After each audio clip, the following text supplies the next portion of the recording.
APPSC group 2 రాయబోయే అభ్యర్థులకి గొప్ప శుభవార్త. అప్టేక్ జాబ్ నుండి క్విక్ రివిజన్ ప్రిలిమ్స్ బూస్టర్ కోర్సులని అందిస్తున్నాం. Indian society, Indian history, Indian geography, AP geography, world జోగ్రఫీకి సంబంధించిన ఒక్కొక్క కోర్సు విలువ 49 రూపాయలు మాత్రమే. వీటన్నిటికి విలువ కేవలం 199 రూపీస్కే అందించబడుతుంది.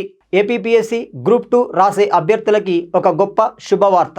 ప్రిలిమ్స్లో ఉన్న 5 అంశాలలో అత్యంత కీలకమైన అంశం ఇండియన్ సొసైటీ. దీనికి సంబంధించి 30 మార్కులను కవర్ అయ్యే విధంగా పూర్తిగా ఎగ్జామ్ ఓరియంటేషన్లోనే ఖచ్చితత్వంతో కూడిన ఒక షార్ట్ రివిజన్ బ్యాచ్ని ప్రారంభిస్తున్నాము.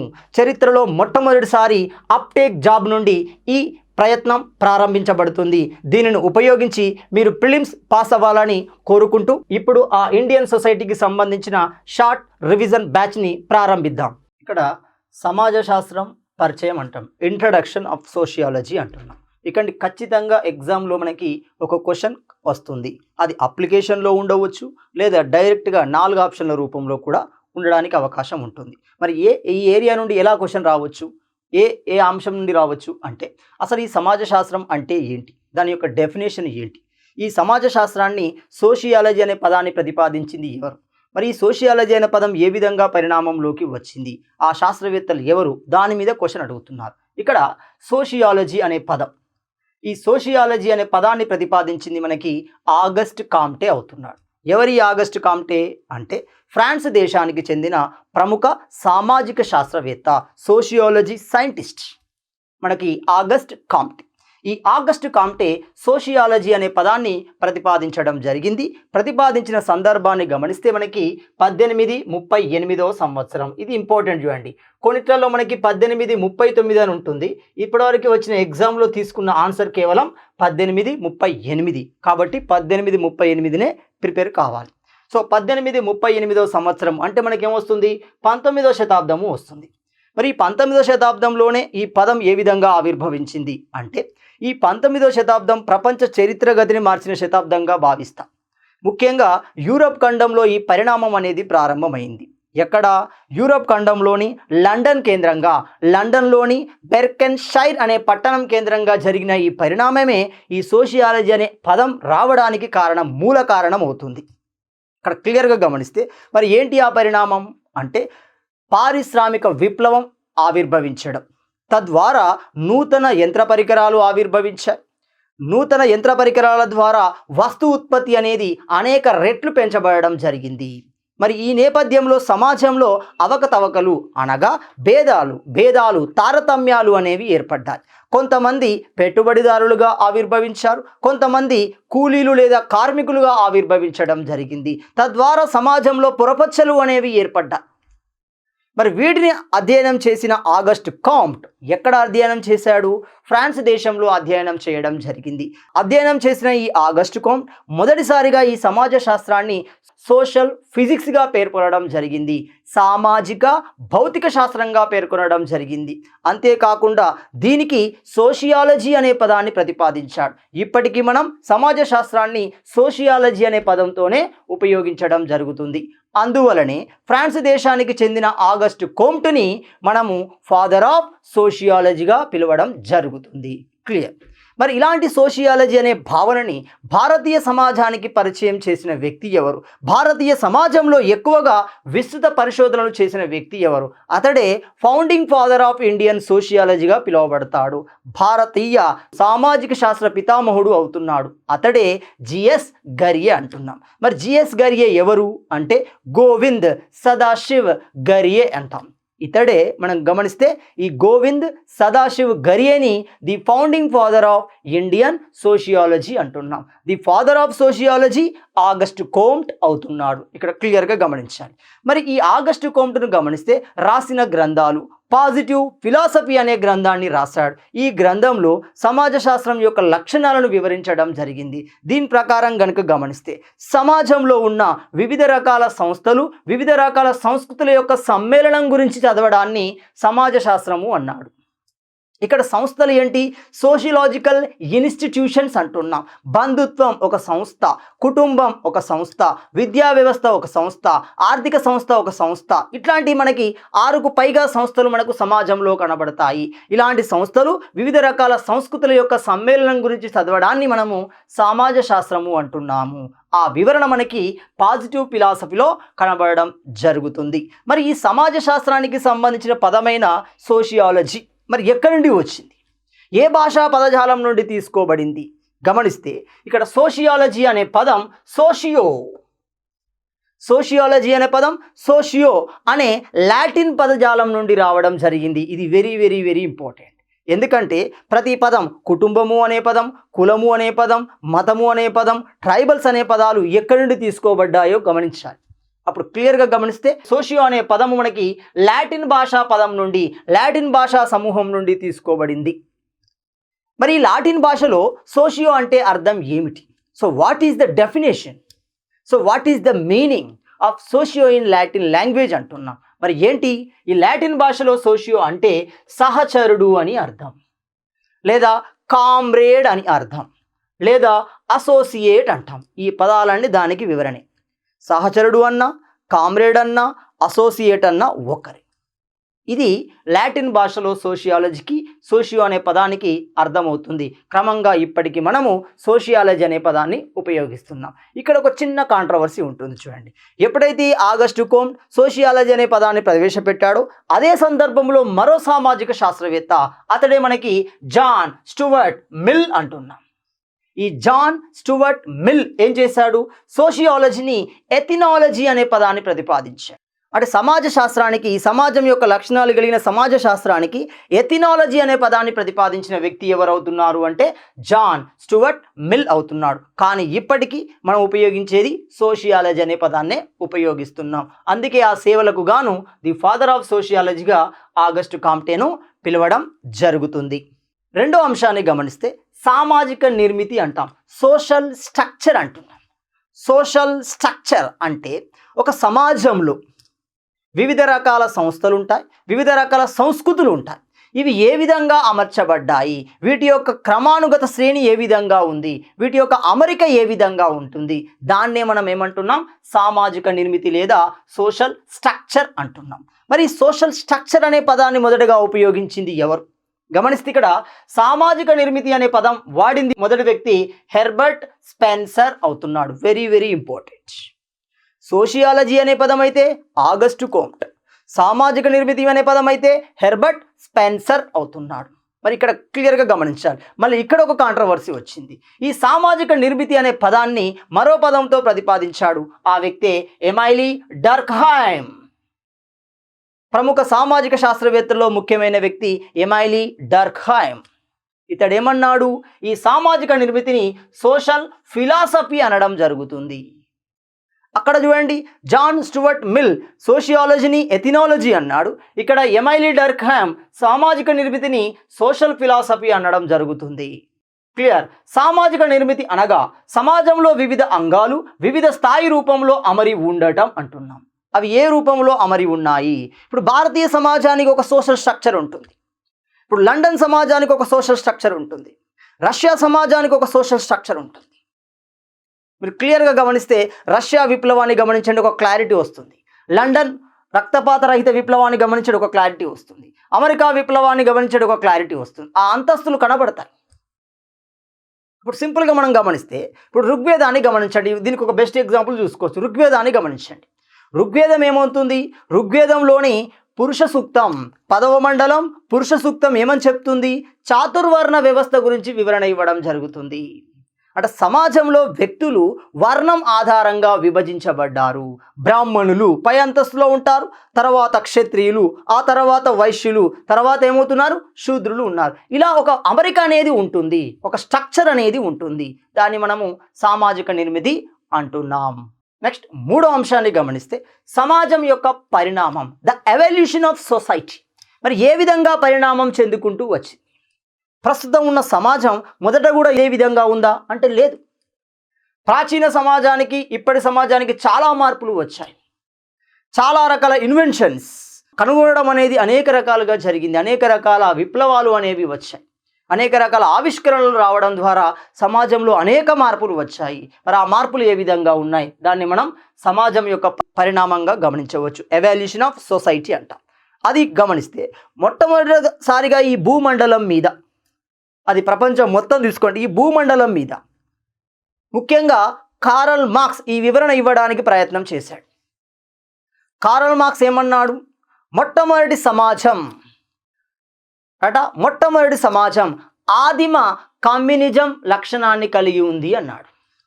ఆదిమ కమ్యూనిజం లక్షణాన్ని కలిగి ఉంది అని కార్ల్ మార్క్స్ యొక్క అభిప్రాయం. సో మొత్తంగా సామాజిక శాస్త్రవేత్తలు ఒప్పుకున్న అంశం ఏంటి అంటే, ఈ సమాజం యొక్క పరిణామం ఏ విధంగా జరిగింది అంటే, మొదటిది ఆదిమ సమాజము అంటున్నాం. ఆదిమ సమాజము అంటే ప్రిమిటివ్ సొసైటీ అంటాం. చూడండి, అంటే మీకు ఇక్కడ గిరిజనులో కనబడతాయి చూడండి, మీకు క్లియర్గా పీవీటీజీ అన్నాం. చూడండి, పీవీటీజీ కనబడుతుంది చూడండి, ప్రిమిటివ్ వల్నరబుల్ ట్రైబల్ గ్రూప్స్ అంటాం. అంటే ఆదిమ, రైట్. ఈ ఆదిమ సమాజం కాస్త పరిణామం చెందుకుంటూ భూస్వామ్య సమాజంగా మారిపోయింది, ల్యాండ్ లార్డ్స్గా మారిపోయింది. తద్వారా ఏమయ్యారు? కొంతమంది ధనవంతులుగా మొత్తం దైవం తర్వాత దైవంగా భావించబడ్డారు. వాళ్ళు భూస్వాములు, భూమి మొత్తం వాళ్ళ చేతిలోనే ఉన్నాయి. మిగతా వాళ్ళందరూ సేవకులుగా మారిపోయారు. దీని ద్వారానే సృష్టించబడిన ఒక వ్యవస్థను ఏమన్నాం? జాజ్మానీ వ్యవస్థ అంటున్నాం. జాజ్మానీ వ్యవస్థ అన్నాం. క్లియర్గా గమనించాలి. సో అంటే ఇప్పుడు ఆదిమ సమాజం కాస్త భూస్వామ్య సమాజంగా, ల్యాండ్ లోడ్ సొసైటీగా మారిపోయింది. ఆ కాలక్రమంలో ఈ భూస్వామ్య వ్యవస్థ కాస్త పెట్టుబడిదారీగా మారిపోయింది, క్యాపిటలిస్ట్గా మారిపోయింది. సో క్యాపిటలిస్ట్ సొసైటీగా మారిపోయింది. ఆ తర్వాత జరిగిన పరిణామాల నేపథ్యంలో, ప్రజల్లో వచ్చిన మార్పుల నేపథ్యంలో, విద్యా వ్యవస్థ ప్రజలకు అందిన నేపథ్యంలో ఈ మార్పులు అనేవి వచ్చాయి. అనేక ఉద్యమాలు అనేవి వచ్చాయి. ఈ పెట్టుబడిదారీ కాస్త సామ్యవాదంగా, సోషలిస్ట్ సొసైటీగా మారిపోయింది. అంటే క్లియర్గా ancient society, landlord society, capitalist society, socialist సొసైటీగా పరిణామం చెందడం జరుగుతుంది. ఇప్పుడు ఈ మూడు కనబడుతుంది చూడండి. ఇప్పుడు చైనాని గమనించండి, భారతదేశాన్ని గమనించండి, రష్యాని గమనించండి. ఈ సమాజం యొక్క క్లారిటీ ఆ క్లాసిఫికేషన్స్ కనబడతాయి చూడండి. ఇప్పుడు గిరిజన సమాజాన్ని చూడండి, ఆదిమ లక్షణాన్ని కలిగి ఉంటాయి ఇప్పటికీ. సో మనకి ఆదిమ, భూస్వామ్య, పెట్టుబడిదారీ, సామ్యవాదం ఇలా పరిణామం చెందుకుంటూ ప్రస్తుతం యొక్క సమాజం కొనసాగుతూ ఉంది. రైట్. మరి భారతీయ సమాజం యొక్క ప్రధాన లక్షణాలు ఏంటి? సరే, సమాజం ఈ విధంగా మార్పు చెందింది, ఓకే. మరి ఇలాంటి సమాజం భారతీయ సమాజంలో, భారతీయ వ్యవస్థలో, భారతీయ భౌగోళికంలో ఏ విధంగా ఉంది, మరి ఎలాంటి లక్షణాలను కలిగి ఉంది? ఎందుకంటే మనం భారతీయ సొసైటీ, ఇండియన్ సొసైటీ చదువుతున్నాం. అసలు ఇక్కడ ఖచ్చితంగా క్వశ్చన్ అడుగుతారు, గుర్తుపెట్టుకోండి. ఇది అప్లికేషన్ ఓరియంటేషన్లోనే ఉంటుంది. అంటే సరికానిది లేదా సరైనది మాత్రమే అడుగుతారు మ్యాక్సిమం. సో భారతీయ సమాజంకు ఉండే లక్షణాలు ఏంటి, ఎలాంటి లక్షణాలను మనం చూడవచ్చు? చూస్తే అందులో మొదటి అంశాన్ని గమనిస్తే భిన్నత్వము అంటున్నాము, డైవర్సిటీ అంటున్నాం. భిన్నత్వం లేదా డైవర్సిటీ అంటాం. డైవర్సిటీ అంటే ఏంటిది? ఒకే ప్రాంతంలో వివిధ రకాల మతాలు, వివిధ రకాల జాతులు కలిసి ఉండటం. చూస్తే జాతిపరంగా, మతపరంగా వాళ్ళు వేరే, కానీ ఒకే ప్రాంతంలో కలిసి ఉంటారు. దాన్ని మనం డైవర్సిటీ అంటాం. చూడండి, డైవర్సిటీ అంటాం. వివిధ రకాల మతాలు, వివిధ రకాల జాతులు. మన భారతీయ రాజ్యాంగాన్ని గమనిస్తే మతపరమైన మైనారిటీలు ఉన్నాయి. చూడండి, 6 మతపరమైన మైనారిటీలు ఇప్పుడు గుర్తించబడ్డాయి. 2014 జనవరి 27 నాటికి జైన మతం చివరి 6వ మతపరమైన మైనారిటీగా గుర్తించబడ్డాయి. ఇలాంటి మతాలు మన దగ్గర ఉన్నాయి. భాషలు 1400కు పైగా కనబడతాయి. చూడండి, మాండలికాలు ఉన్నాయి. రాజ్యాంగం మాత్రం 22 గుర్తించి. ఇలాంటి వివిధ రకాల భాషలు, వివిధ రకాల సాంప్రదాయాలు, వివిధ రకాల జాతులు, వివిధ రకాల మతాల సమ్మేళనం మనము డైవర్సిటీ అంటున్నాం. చూడండి, సో భారతీయ సమాజం యొక్క మొట్టమొదటి లక్షణం ఏంటి అంటే భిన్నత్వము అంటున్నాం. రెండవ లక్షణం అంటున్నాం ఏకత్వము అంటున్నాం, యూనిటీ అంటున్నాం. సో యూనిటీ అన్నాం. ఇన్ని విభేదాలు ఉన్న, ఇన్ని రకాలు ఉన్నప్పటికీ వాళ్ళందరూ బయటికి గమనిస్తే ఏమంటారు? ఐఆమ్ ఏ ఇండియన్ అంటారు. మీరు ఎవరు బాబు అంటే ఐఆమ్ ఏ ఇండియన్, నేను భారతీయుడిని అంటారు తప్ప నేను భారతదేశంలో ముస్లింని, నేను భారతదేశంలో హిందువుని అన్నారు బయటికి పోయినప్పుడు.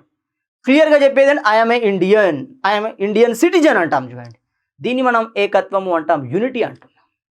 3 భిన్నత్వంలో ఏకత్వము అంటున్నాము, యూనిటీ ఇన్ డైవర్సిటీ అంటున్నాం. వివిధ రకాలుగా ఉన్నప్పటికీ మొత్తంగా గమనిస్తే ఏకత్వ భావన కనబడుతుంది. That is Indian citizen. So ఇది భారత సమాజం యొక్క 3వ ప్రధాన లక్షణం అవుతుంది. 4వ లక్షణాన్ని గమనిస్తే అతి ముఖ్యమైన లక్షణం గ్రామీణ సమాజం, రూరల్ సొసైటీ అంటాం. Very very important. భారతీయ సమాజం అనగానే మన బ్లైండ్గా గుర్తొస్తుంది గ్రామీణ సమాజం. ఎందుకంటే వ్యవసాయ ఆధారితంగా కనబడుతుంది. దాదాపు 70% జనాభా గ్రామాలలోనే నివసిస్తున్నారు. భారతీయ సమాజమే మనకు భారతీయ ఆర్థిక వ్యవస్థ అన్నా భారతీయ సమాజం అన్నా గ్రామీణ సమాజమే కనబడుతుంది. 5 గిరిజన సమాజము అంటాం. Very very important. మొత్తం భారతీయ భౌగోళిక వ్యవస్థలో దాదాపు 15%, అంటే భౌగోళిక విస్తీర్ణంలో దాదాపు 15% ఈ గిరిజన సమూహాల విస్తీర్ణం కలిగి ఉంది. మొత్తం భారతదేశాన్ని గమనిస్తే అటు ఉత్తరం, ఇటు దక్షిణం, ఇటు పశ్చిమం, ఇటు తూర్పు అన్ని రకాలుగా గమనిస్తే మొత్తం భౌగోళిక విస్తీర్ణంలో 15% భౌగోళిక విస్తీర్ణం గిరిజన సమాజమే కలిగి ఉంది. చూడండి ఎంత క్లారిటీ కనబడుతుందో. 15% అవుట్ ఆఫ్ 100 అంటే ఇది ఒక క్లియర్గా ఒక స్పెసిఫిక్ లక్షణమే అవుతుంది. భారతీయ సమాజం యొక్క మరో ప్రధాన లక్షణం గిరిజన సమాజం అవుతుంది. ఎంతమంది ఉన్నారు? మనకి 705 గిరిజన జాతులు ఉన్నాయి. ఇందులో 75 గిరిజన జాతులు పీవీటీజీ జాతులుగా గుర్తించబడ్డాయి. పీవీటీజీ జాతులుగా గుర్తించబడ్డాయి అంటే మరీ కొద్దిగా వెనుకబడి ఉన్నాయి. సో కాబట్టి భారతీయ సమాజం యొక్క అతి ప్రధాన లక్షణాల్లో గిరిజన సమాజం, ది ట్రైబల్ సొసైటీ అనేది మరో లక్షణంగా ఉంటుంది. నెక్స్ట్ కుల ఆధారిత సమాజము అంటాము. ఎక్కడా కనబడింది మన దగ్గరే కనబడుతుంది. చూడండి క్లియర్గా గమనించండి. భారతీయ సమాజం అంటే హిందూ సమాజం, హిందూ సమాజం అంటే కులతత్వము. మనం క్లియర్గా గమనిస్తే ఏఆర్ దేశాయ్ చెప్పాడు. ఏమని చెప్పాడు? ఏఆర్ దేశాయ్ ఏమన్నాడు? హిందూ సామాజిక వ్యవస్థకి కులం ఒక ఉక్కు కవచం అంటున్నాడు. కులం ఒక ఉక్కు కవచం అని ఏఆర్ దేశాయ్ అన్నాడు. క్లియర్గా మనకు కనబడుతుంది కుల ఆధారిత సమాజము అంటున్నాం.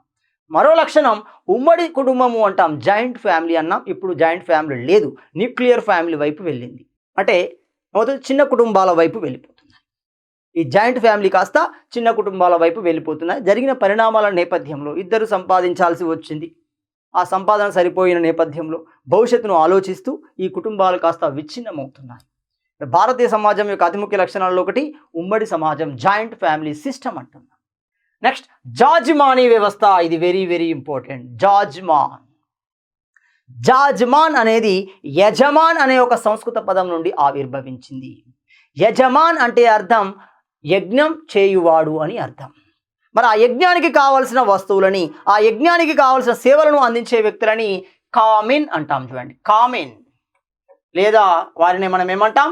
ప్రజ అంటాం. చూడండి కామిన్ లేదా ప్రజ అంటాం. అంటే సింపుల్, యజమానికి సేవలు అందించే వ్యక్తులు, సేవలు అందించే వారిని కామిన్ లేదా ప్రజ అంటాం.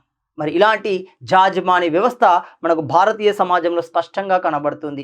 ఇది సృష్టించిన అనేక రకాల సాంఘిక దురాచారాలే నేటి సమాజంలో చాలా వర్గాలను బలహీనపరిచాయి. ఒక అంటరానితనాన్ని లేదా అస్పృశ్యతను చూడండి.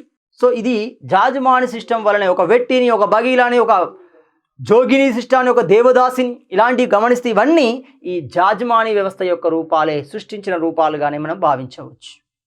మరో లక్షణం హిందూ సామాజిక నిర్మాణం. ఇది క్లియర్. ప్రపంచంలో ఏ చరిత్రలో కనబడది, ఏ నాగరికతలో కనబడింది, భారతీయ నాగరికతలోనే కనబడుతుంది. మరి ఏంటి ఆ లక్షణము అంటే భారతీయ సమాజము అనగానే హిందూ సామాజిక నిర్మాణం కనబడుతుంది. అంటే మెజారిటీ ఆఫ్ హిందువులే ఉంటారు.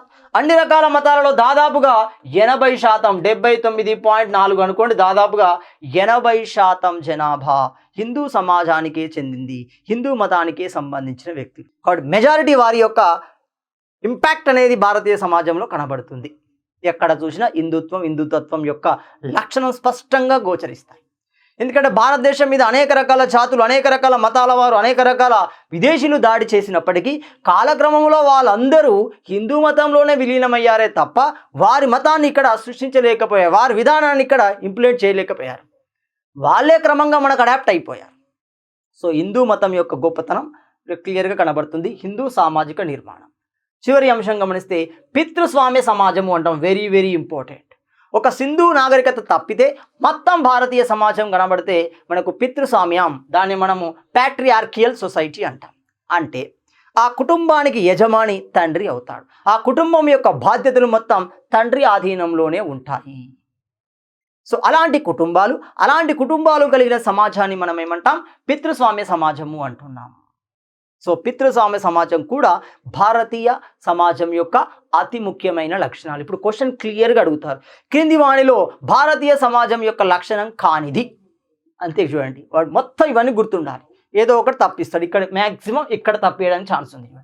పితృస్వామ్య వ్యవస్థ కాడ మాతృస్వామ్య వ్యవస్థ అంటారు. మనం బ్లైండ్గా పోతాం, సింధు నాగరికతలో మాతృస్వామ్య వ్యవస్థ ఉంది కదా అని బ్లైండ్గా పోతాం. బావడి ఎక్కడ కన్ఫ్యూజ్ చేసేదంటే ఇక్కడ ఎక్కువ కన్ఫ్యూజ్ చేస్తాడు. ఇండియన్ సొసైటీకి సంబంధించిన పూర్తి వీడియోల కోసం అప్టేక్ జాబ్ యాప్ని డౌన్లోడ్ చేసుకొని చూడగలరు. దీని యొక్క విలువ కేవలం 49 రూపాయలు మాత్రమే.